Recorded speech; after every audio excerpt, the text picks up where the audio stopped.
안녕하세요. 꿈라디오 도윤에 오신 것을 환영합니다. 저는 요즘 손자를 돌보는 재미에 푹 빠져 있는 60대 할머니입니다. 요즘에는 아이 없이 둘이서만 지내는 부부가 많다던데 저희 아들과 며느라기는 젊은 사람들 같지 않게 결혼을 하자마자 손주부터 안겨주더라고요. 덕분에 저도 생각보다 일찍 할머니가 되었네요. 사실 저는 20여 년이 넘는 세월 동안 아들놈을 혼자서 키워왔어요. 애가 국민학교에 들어가기도 전에 남편을 먼저 떠나보내야만 했거든요. 처음에는 나이 30에 과부 신세를 지게 된 게 마냥 원망스러웠죠. 하지만 당시에 저에게 오랫동안 슬픔에만 잠겨 있을 여유는 없었어요. 제게는 제가 살아야 할 이유인 사랑스러운 아들이 있었으니까요. 그렇게 힘든 세월을 버티고 살다 보니 어느새 아들뿐만 아니라 고운 며느리, 예쁜 손주 그리고 다정한 사돈댁까지 수많은 가족이 생기게 되었네요. 사실 사돈댁은 제게 너무나 고마운 인연이에요.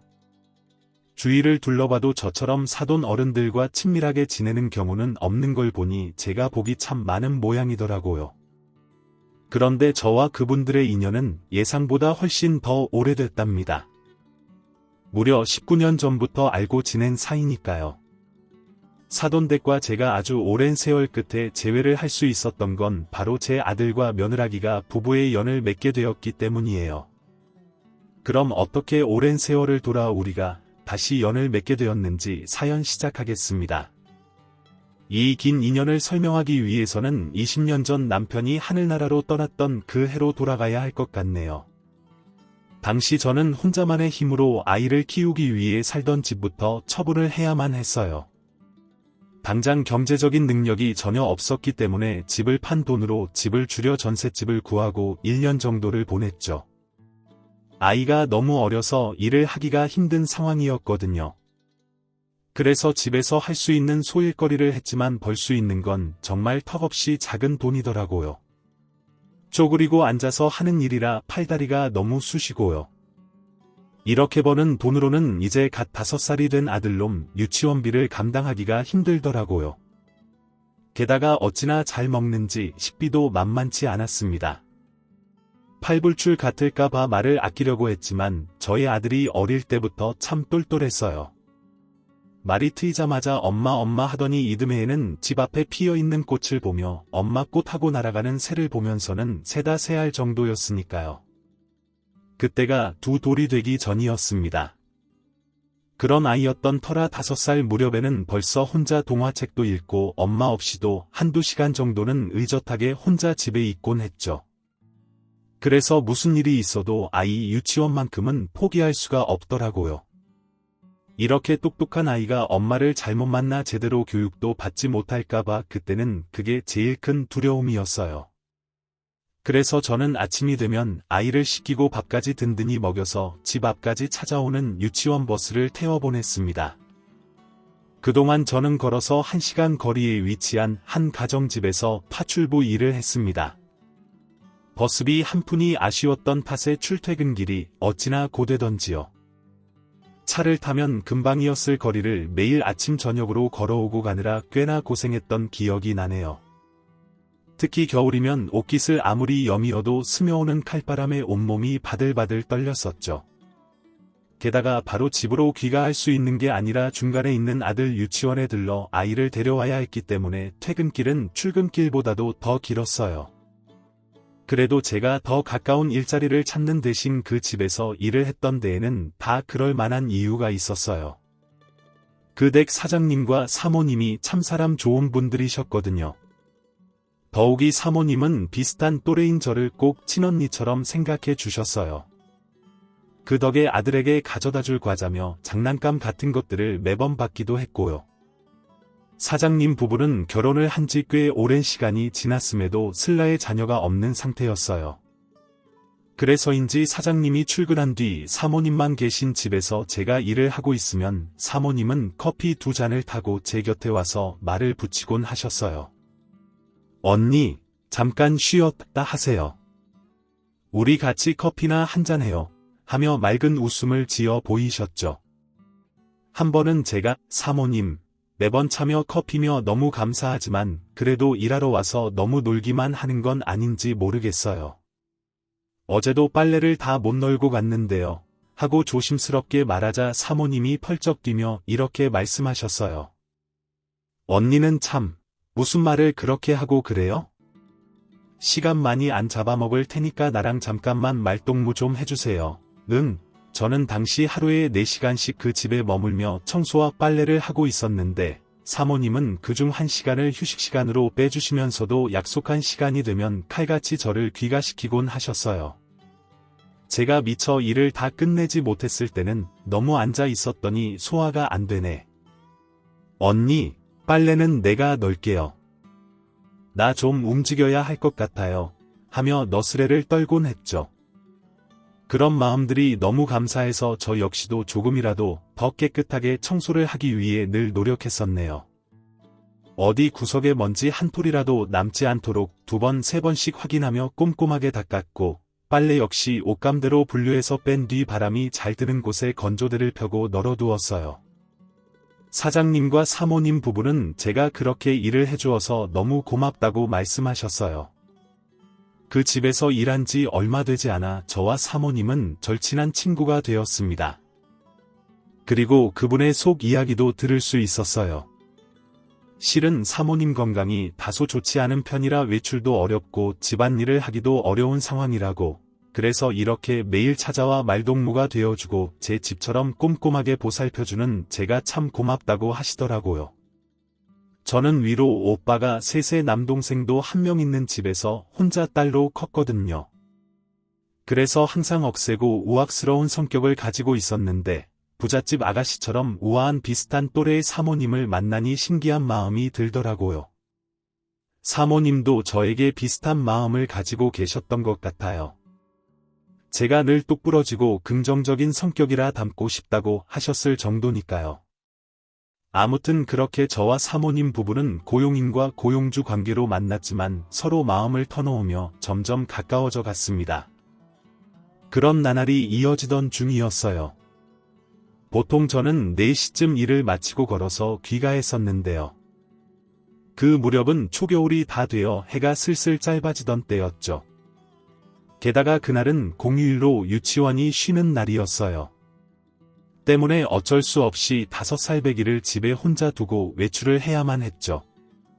씩씩한 아들 녀석이지만 해질녘까지 혼자 남겨두고 싶지 않아서 걸음을 서두르던 참이었어요. 저희 동네 근처로 걸어가는데 웬 소방차가 우렁차게 사이렌을 울리며 지나가더라고요.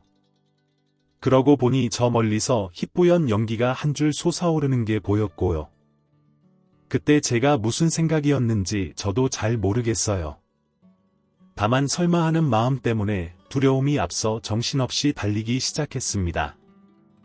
집에 거의 가까워졌는데 소란스러운 웅성거림은 점점 더 커지더라고요. 그제서야 사실을 인정할 수밖에 없었습니다. 화재가 발생한 곳은 바로 저희 집이었어요. 제가 아들을 혼자 남겨두고 나온 그 집이요. 부모를 잃은 자식을 부르는 말은 있어도 자식을 먼저 떠나보낸 부모를 일컫는 말은 없다고들 하잖아요. 저는 그날 그 말의 의미를 통감할 수 있었습니다. 불길이 치솟는 건물 밖에서 진을 치고 구경 중인 사람들, 그리고 소란스러운 분위기와 현장을 바삐 뛰어다니는 소방대원들, 혹시라도 더 큰 사고가 발생하지 않게끔 현장을 지키고 있는 경찰관들까지. 그런데요, 그렇게 많은 사람이 몰려있는 곳에서도 제 입에서는 딱 한 가지 이름밖에 나오지 않더라고요. 진호야, 진호야, 어디 있어? 엄마가 여기 있어. 진호야. 화재는 2층 언저리에서 발생한 듯 보였고, 현장에서 갓 빠져나온 듯한 사람들이 발을 동동 구르고 있었어요. 그런데 어딜 봐도 제 아들은 머리카락 하나 보이지 않더군요. 진호야, 진호야, 아무리 불러봐도 대답이 들려오질 않았어요. 마치 정신이 나간 여자처럼 저는 현장을 정리하고 있던 경찰 한 분에게 다가갔습니다. 선생님, 선생님. 저희 진호, 저희 아들 반지하에 애가 혼자 있거든요. 그 애 좀 제발 꺼내주세요. 그 이야기를 듣자마자 그분은 어딘가로 무전을 보내기 시작했어요. 대략 지하층에 생존자 확인을 부탁한다는 내용이었던 것 같더라고요. 무전기 너머로 안타깝다는 목소리가 들려오자마자 저는 다리에 힘이 풀려 주저앉을 수밖에 없었어요. 그저 흐느끼며 아니길, 제발 내가 상상하는 최악의 일만은 일어나지 않길 바랄 따름이었습니다. 정신이 혼미해지고 머리가 어질거렸어요. 그래도 눈을 부릅뜨고 쓰러지지 않으려 노력했습니다. 아들이 저 무서운 곳에서 나왔을 때 엄마인 제가 꼭 안아줘야 하니까요. 많이 놀랐지, 우리 아들 하며 토닥여줘야 하니까요. 그때였어요. 현장이 다시 소란스러워지기 시작하더니 건물 입구에서 소방대원 한 분이 빠져나오는 모습이 보였습니다.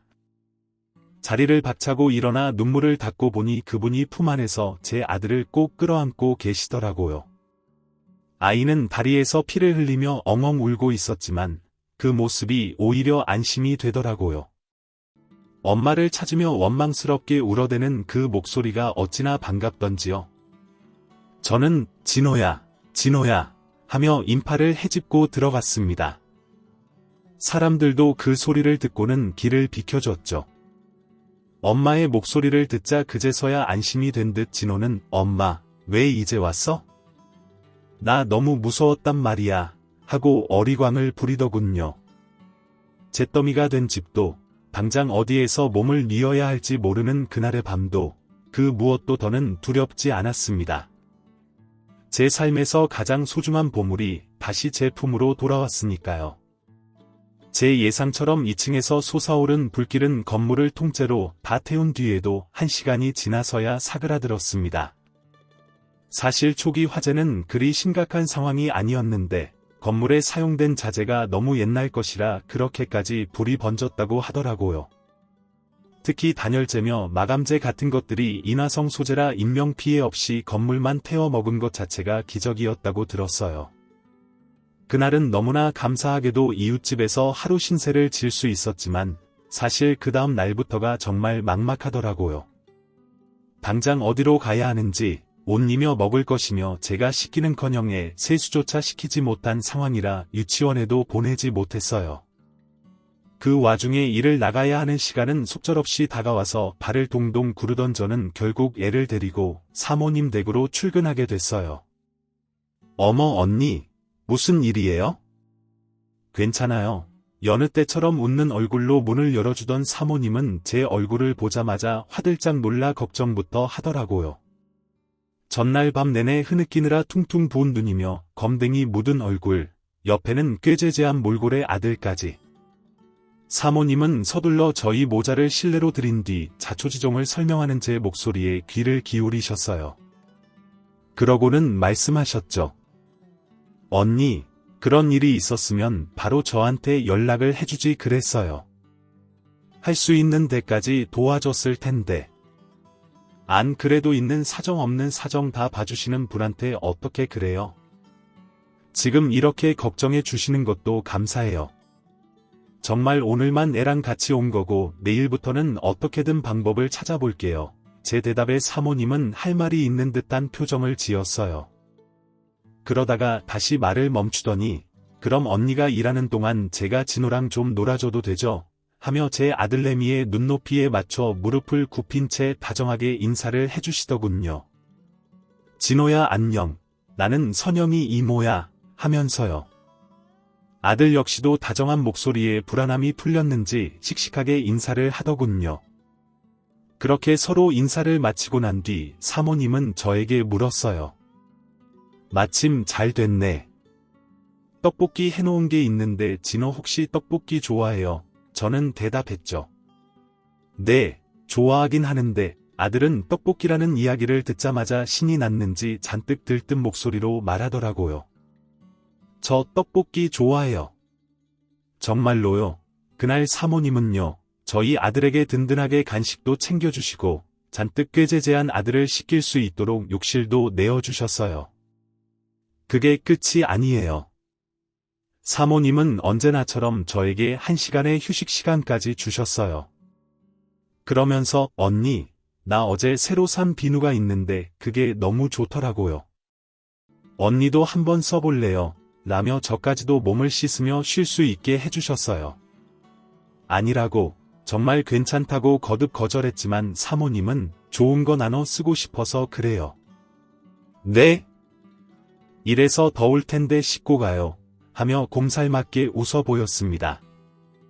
덕분에 저와 아들 모두 어느 정도 배를 채우고 가볍게 샤워도 할 수 있었죠. 그렇게 쉬엄쉬엄 일을 한 뒤 퇴근을 하려고 가방을 싸던 참이었어요. 갑자기 사모님이 제 곁에 다가오시더니 이렇게 말씀하시더라고요. 언니, 매일 출퇴근하느라 힘들죠? 저는 냉큼 고개를 저으며 아니라고, 너무 편하다고 대답했죠. 그러자 사모님은 걸어서 1시간 정도 걸린다고 했던 것 같은데, 맞아요. 하고 다시 한번 질문을 던졌습니다. 그제야 저는 맞다고 대답했어요. 그래도 전혀 힘들지 않다고, 익숙해져서 하나도 힘들지 않다고 말하려던 순간이었습니다. 사모님은 저에게 뜻밖의 제안을 하셨어요.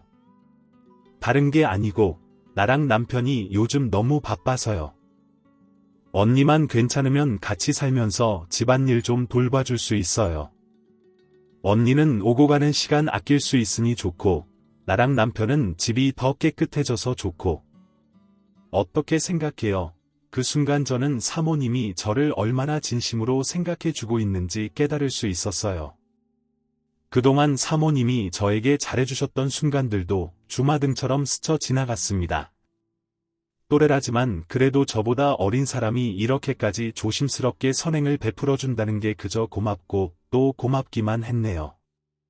저라도 누군가를 그렇게 도와주는 상황에서는 잔뜩 으쓱해져서 선심 쓰듯 말할 것 같거든요.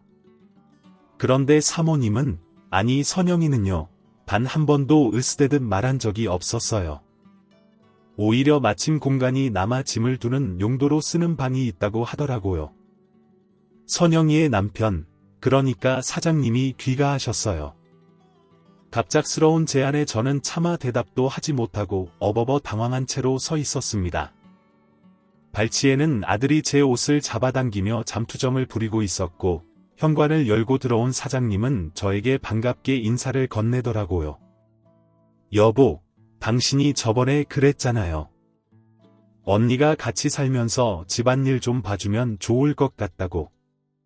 안 그래도 방금 물어본 참이에요. 그러자 사장님은 사람 좋은 미소를 지으면서, 그래, 잘 됐네. 여사님, 어떠세요? 하고 물으셨고요. 사실은요, 저는 그날 하루 종일 참 불안한 마음으로 지냈거든요. 살던 집은 화재로 전소되어 버렸고, 그 탓에 보증금도 받지 못한 채 보금자리를 잃은 상황이었으니까요. 집도 절도 없이 오가지며 생필품들이 순식간에 재로 변해버린 상황에서 당장 퇴근 뒤에는 어디로 가야 하나 5살 배기 아들을 데리고 어딜 떠돌아야 하나 그런 불안감 때문에 거의 넋이 나가 있는 상황이었어요. 그런데 저만 괜찮다면 같이 지내자는 제안을 들으니 도저히 눈물을 참을 수가 없더라고요. 차마 소리를 내어 울지는 못했지만 모든 긴장이 풀린 것 같은 느낌과 함께 눈물이 주룩주룩 흐르기 시작했어요. 그러자 선영이는 어머 언니 왜 울고 그래요? 하며 부드러운 티슈를 뽑아 건네주었습니다. 철 모르는 아들 녀석은 우는 엄마를 보며 그저 의아한 표정만 짓고 있었고요. 선영이는 우는 저를 꼭 끌어안고 내가 친언니 같다고 했잖아요. 우리 진짜 가족처럼 같이 지내요. 언니도 이 집이 언니 집인 것처럼 지내줘요. 알겠죠? 하며 다독여 주었습니다. 그렇게 저와 아들은 선영이의 집에서 지내게 됐어요. 선영이는 꼬박 3년 동안 저와 아들을 위해 방 한 칸을 비워줬어요. 가정부가 살기에는 참 넓고 깨끗한 방이었죠. 저는 매일 새벽 5시에 일어나서 선영이 부부를 위한 아침 식사를 준비했어요. 그런 뒤 아들을 준비시키고 유치원 버스를 태웠죠. 선영이 덕분에 관리비도 나가지 않았으니 다행스럽게도 아들을 계속 유치원에 보낼 수 있었어요. 제가 장을 보느라 외출을 하면 그 애는 진호를 꼭 친조카처럼 돌봐줬어요. 도움을 주는 건 자이면서 제가 고마워할 때마다 얼굴을 붉히며 손을 내저었죠. 그러던 어느 날이었어요. 당시 선영이 부부는 아이를 갖기 위해 무던히도 노력을 하고 있었는데요. 몸에 좋다는 한약도 다려먹고 정기적으로 병원도 찾았지만 뜻대로 되지 않는 것 같았어요. 그러던 어느 날 출근하는 남편과 함께 집을 나섰던 선영이가 바글에 상기된 얼굴로 저를 불렀어요. 언니, 언니 하는 목소리가 들어도 신이 난 것 같았죠. 왜 그래? 무슨 좋은 일이라도 있어 하는 제 질문에 선영이가 대답했어요. 언니 나 임신이래 드디어 아이를 가졌대. 알고 보니 선영이는 몇 주 전부터 심상치 않은 김새를 챈 모양이었어요. 그날이 지났는데도 아무런 일도 없고 시도 때도 없이 속이 울렁거리는 그래서 아침 시간에 남편과 함께 산부인과를 다녀온 모양이었죠. 우리 애기 태어나면 진호랑 같이 놀고 그럴 수 있겠다. 그치 선영이는 기쁜 듯 웃으며 말했어요. 저 역시도 그 애가 얼마나 아이를 갖고 싶어 했는지 알았기에 덩달아 웃음이 나더라고요. 그리고 2주 동안 선영이는 혹시라도 문제가 생길까 늘 몸을 사렸고 감기에 걸려도 진통제 한 번 먹질 않았어요. 그렇게까지 노력했던 선영이인데 선영이의 남편과 저 그리고 진호가 모두 집에 있던 어느 주말 아침이었어요.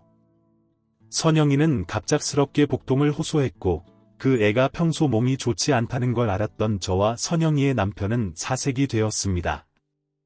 선영이 부부는 제게 집을 맡긴 뒤 곧장 병원으로 갔어요. 그리고 그날 저녁 선영이의 남편으로부터 전화가 왔습니다. 네 여사님 선영이 유산을 했다고 하네요.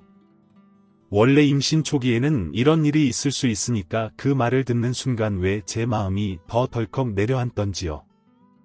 게다가 선영이 남편의 목소리도 잔뜩 잠겨 있었고요. 억지로 울음을 참는 것처럼 목에 힘을 준 소리가 수화기 너머로 들려오더라고요. 그렇게 선영이는 장장 일주일을 병원에 머물러야 했습니다. 7일 후 집에 돌아온 선영이는 잔뜩 야위어 있었어요. 보는 사람이 다 슬플 만큼요. 그래도 다행인 건 선영이 남편은 변함없이 아내를 아꼈다는 거예요. 게다가 선영이 역시도 늘 씩씩해 보였죠. 그래서 저는요. 사실 두 사람이 슬픔을 이겨낸 줄로만 알았어요. 그런데 제가 너무 둔했던 걸까요? 하루는 아침이 되었는데도 선영이가 모습을 보이지 않더라고요. 사장님은 선영이가 많이 아파서 오늘은 좀 자게 두는 게 좋을 것 같다며 안방을 치우지 않아도 되니 간단하게 빨래만 부탁한다는 말을 남긴 뒤 집을 나섰습니다. 때문에 저는 아들을 유치원에 보낸 뒤 소음을 만들지 않기 위해 조심스레 걸어다니며 일을 하고 있었어요. 갑자기 2층에 있는 안방에서 소리를 죽여 흐느끼는 소리가 들려오더라고요. 소리는 분명히 작았지만 그건 분명한 울음소리였습니다. 일순간 당황한 저는 들고 있던 걸레를 내려놓고 소리에 귀를 기울였어요. 그때 제가 무슨 생각이었는지 모르겠지만 선영이의 방문 앞에 섰습니다. 선영아, 나 잠깐 들어가도 될까? 선영이가 작은 목소리로 대답했어요. 아니야 언니 나 괜찮아. 정말로 잘게 떠올리는 목소리에는 울음기가 가득했습니다. 저는 재차 울었어요. 할 말이 있어서 그래 잠깐이면 돼. 들어가면 안 되니? 그제야 선영이는 응 들어와 하고 대답했습니다. 조심스럽게 연 방문 뒤엔 눈이 퉁퉁 부은 선영이가 침대 옆에 쪼그려 앉아 있더라고요. 머리도 죄다 쥐어뜯은 건지 산발인 상태로 연신 흐느끼고 있었습니다. 그걸 보자마자 같은 여자로서 모든 걸 알 수 있었어요. 이 아이는 지금 너무나 괴로워하고 있구나. 아기가 떠난 걸 자기 탓이라고 여기고 있구나 하는 짐작이 머릿속에 맴돌았습니다. 그런 선영이를 보는 제 마음도 너무나 아프더라고요. 더 생각할 여유도 없이 저는 곧장 선영이 앞에 무릎을 굽혀 앉았습니다. 그리고 그 애를 꼭 안아줬어요. 그제야 마음이 열린 듯 선영이도 저를 끌어안더라고요. 그와 동시에 그 애는 고통스러운 눈물을 터뜨렸습니다. 내가 못나서 내 몸이 너무 약해서 선영이는 모든 이유가 자기 탓이라고 말하며 엉엉 울었어요. 이미 퉁퉁 부은 눈으로 마른 몸으로요. 대체 어디서 더 눈물이 나올 여유가 있는지 선영이는 그저 넋을 놓은 채 울기만 했어요. 결혼 3년차 처음으로 가진 아이가 뱃속에서 떠나버렸으니 슬플 법도 했죠. 그 모든 상황을 알고 있었기에 저는 말없이 선영이의 등을 토닥여줬습니다. 그렇게 한참을 울던 선영이는 해가 질 무렵이 되어서야 눈물을 그쳤어요. 삐끗거리는 그 애를 꼭 안고 저는 정말 피를 나눈 자매인 양 오랜 시간을 달래주었습니다. 정신이 없을 만큼 울고 난 뒤 선영이가 말했어요. 언니, 나 배고파. 그 말을 듣고 시계를 보니 아직 아들을 유치원에서 데려오려면 1시간 정도 여유가 있더라고요. 그래서 저는 곧장 주방으로 내려가 선영이가 좋아하던 떡볶이를 만들었습니다. 그걸 먹던 그 애의 표정은 제가 죽는 순간까지도 잊을 수 없을 것 같아요. 슬픔에 가득 찬 얼굴로 그러나 일부러 씩씩한 척을 해보이면서 그 애는 제가 만든 떡볶이 한 접시를 다 비워냈습니다. 그리고 저는 선영이가 앉아있던 식탁에 마주 앉았어요. 그리고 아기 낳으면 먹으라고 준비했던 철분제를 내밀었습니다. 그의 눈동자가 흔들리더라고요. 이게 뭐야? 언니? 그렇게 묻는 선영이에게 제가 대답했습니다. 아기가 너무 착해서 널 기다리려고 먼저 하늘로 올라갔나 봐. 선영아. 그 말을 듣자마자 애써 싱글벙글 웃던 선영이의 눈에 다시 눈물이 차오르기 시작했어요. 저는 말을 이었습니다.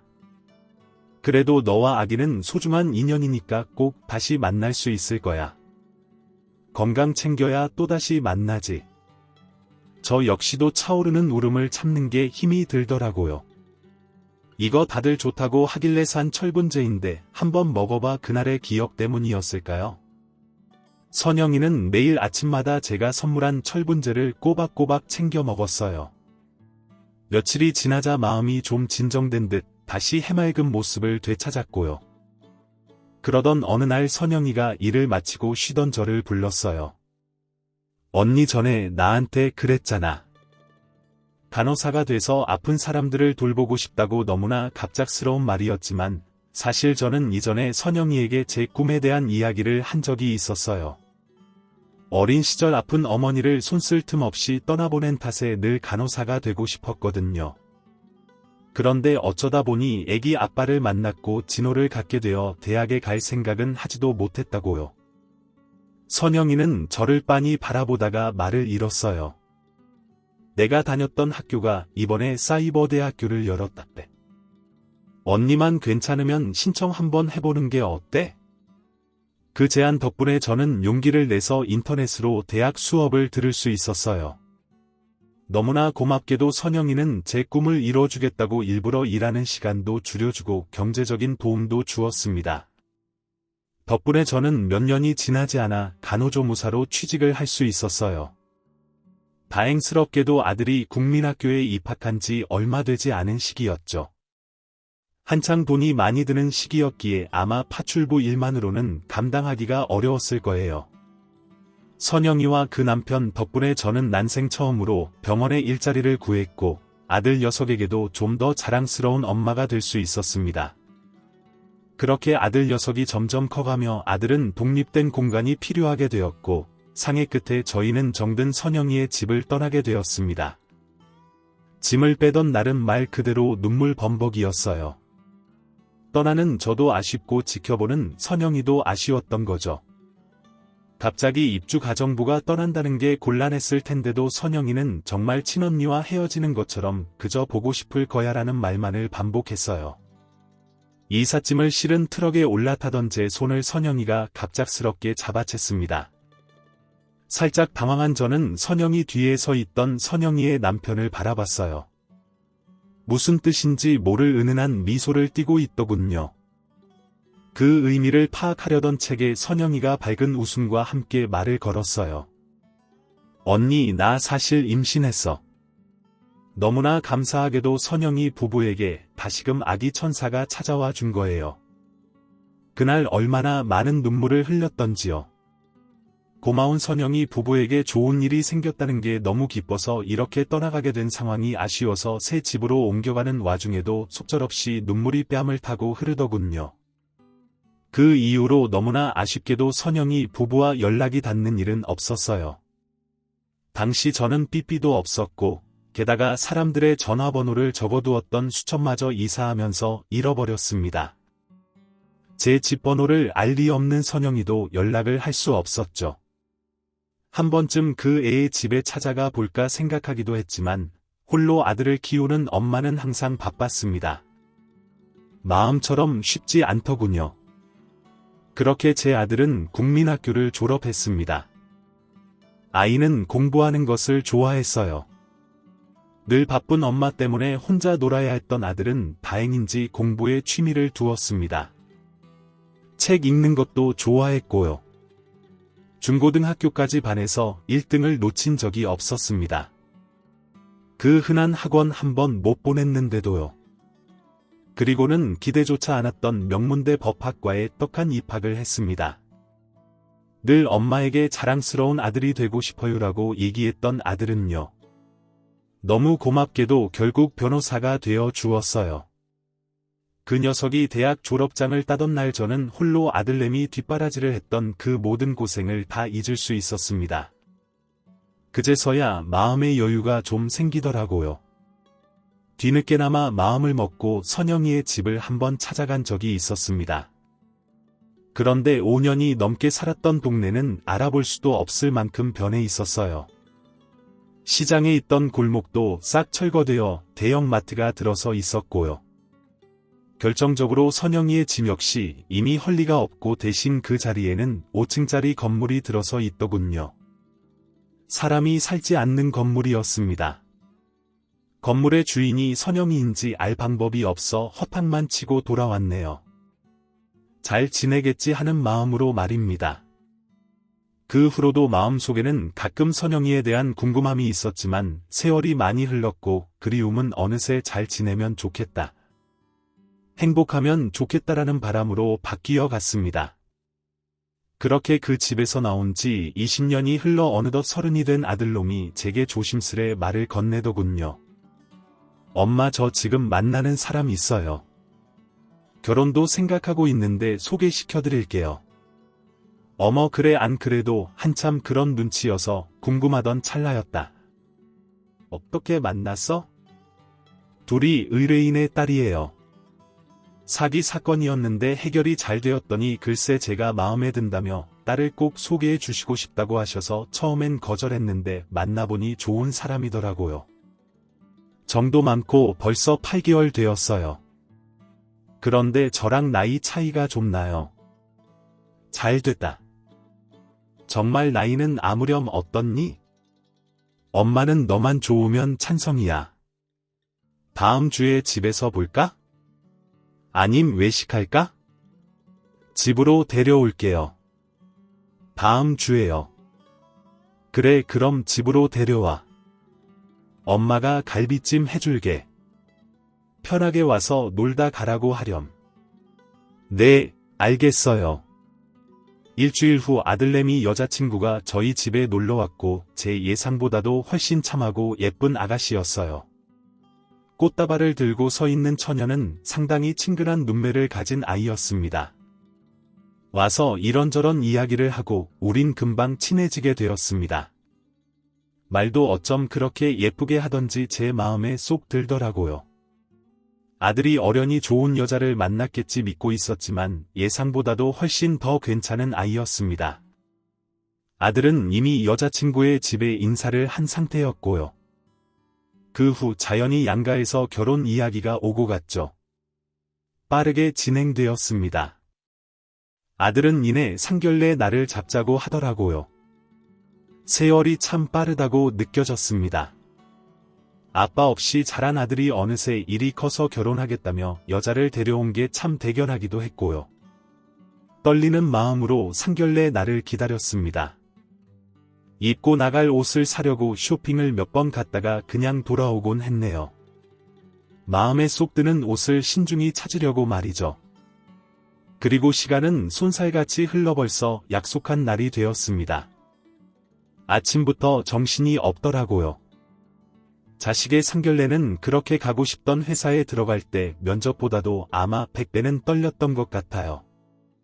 제가 약속 장소에 도착해 심호흡을 하며 조금 불안해하는 것 같자 아들이 다가와 손을 꼭 잡아주었습니다.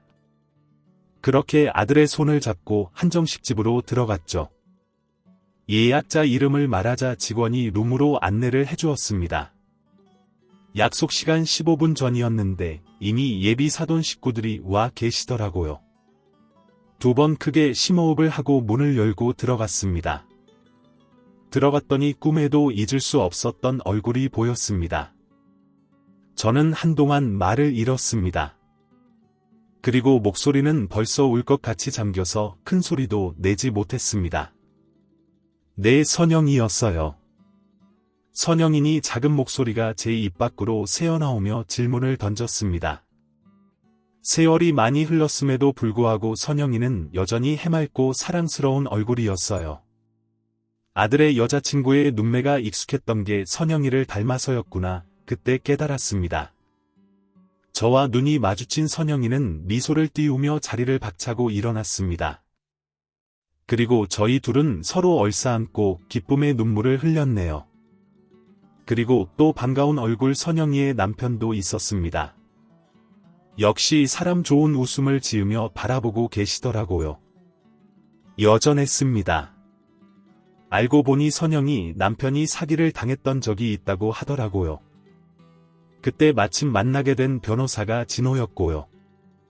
선영이의 딸도 회사에서 회계 담당으로 일을 하고 있었던 터라 진호와 자주 마주쳤고 선영이의 아버지가 또 둘이 잘되게 다리 역할을 했답니다. 그러다가 두 청춘은 서로 사랑에 빠지게 된 거예요. 선영이의 남편이 말하길 당시에는 사건을 해결하는 것에 급급해서 20년 전에 그 아이일 것이라고는 생각도 하지 못했다고 해요.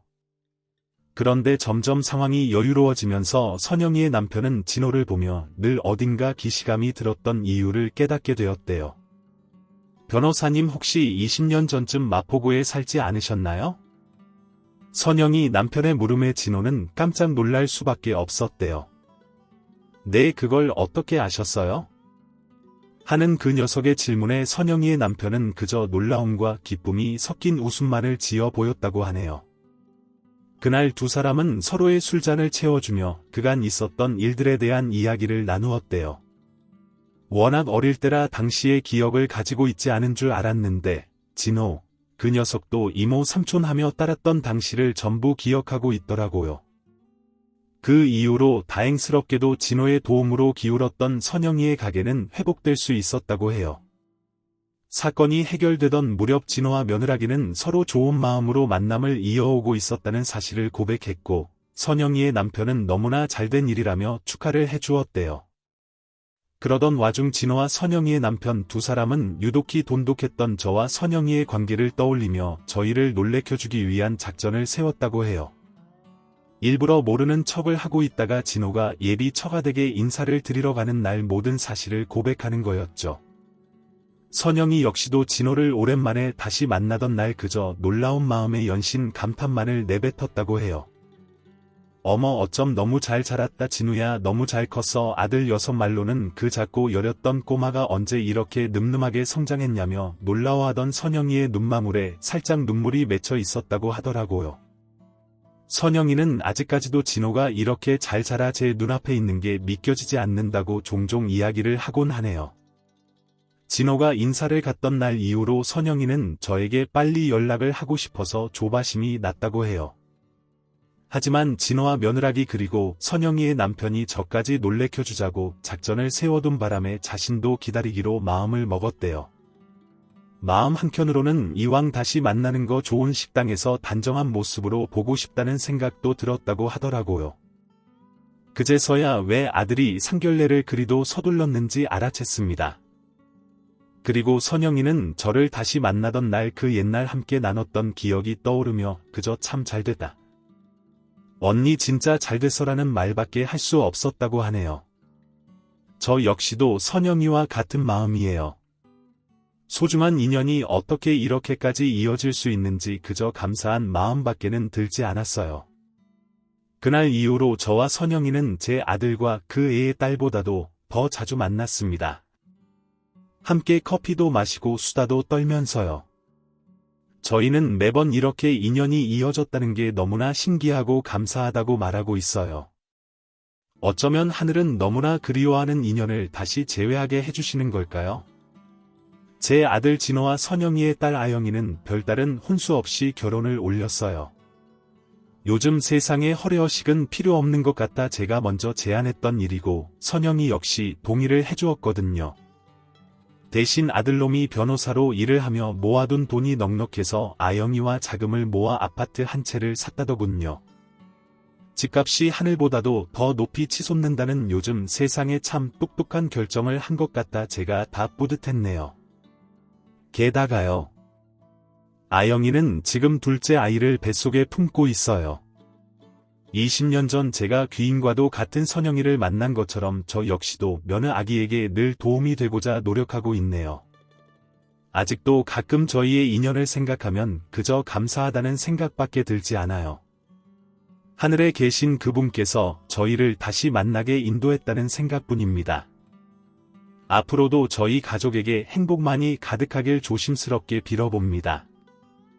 지금까지 사연 들어주셔서 감사합니다. 사연이 재미있으셨다면 구독과 좋아요를 눌러주세요. 감사합니다. 안녕히 계세요.